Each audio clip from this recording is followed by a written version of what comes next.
सुनबाई माहेरला चाललीस, तुझ्या आईला कामात मदत करू लाग. हो आई. सुनबाई पोहोचलीस का माहेरला? हो आई, आताच पोहोचले. चल ठीक आहे.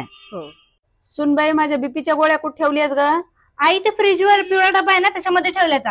हा ठीक आहे, तू टेन्शन घेऊ नको, तू तिकडे आराम कर, मी इकडे सगळं सांभाळून घेते. हो ठीक आहे आई. सुनबाई नवीन आंब्याचं लोणचं कुठे ठेवलीस ग? आई तिथंच किचन मध्ये आहे, बघा ना. ते काचाच्या भरण्या आहेत ना, त्याच्या बाजूला बघा. ठीक आहे ठीक आहे, तू एन्जॉय कर, मी सगळं बघून घेते. सुनबाई वॉशिंग मशीन चालू आहे नाही ग? आई, ते वॉशिंग मशीनचं पहिलं बटन दाबा. ठीक आहे ठीक आहे, तू तिकडे आराम कर, मी इकडे सांभाळून घेते सगळं. सुनबाई मी तुला काल 500 रुपये दिलते, ते कुठे ठेवलीस ग? आई, तुमच्याच कपाटात ठेवले तर साडीच्या खाली जाऊन बघा ना. ठीक आहे ठीक आहे, तू तिकडे एन्जॉय कर, मी इकडे सगळं सांभाळाले बा. दिसाले आई ते. सुनबाई हळदीचा डबा कुठे ठेवलीस ग? आई, 3 तासात तुम्ही 30 कॉल केलेत. जाऊ द्या, मी पहिली गाडी पकडून आले. अगं तसं काही नाही ग, तुला तुझी इच्छा असली तर ये, नाही तर मी इथं सगळं सांभाळून घ्यायला की ग.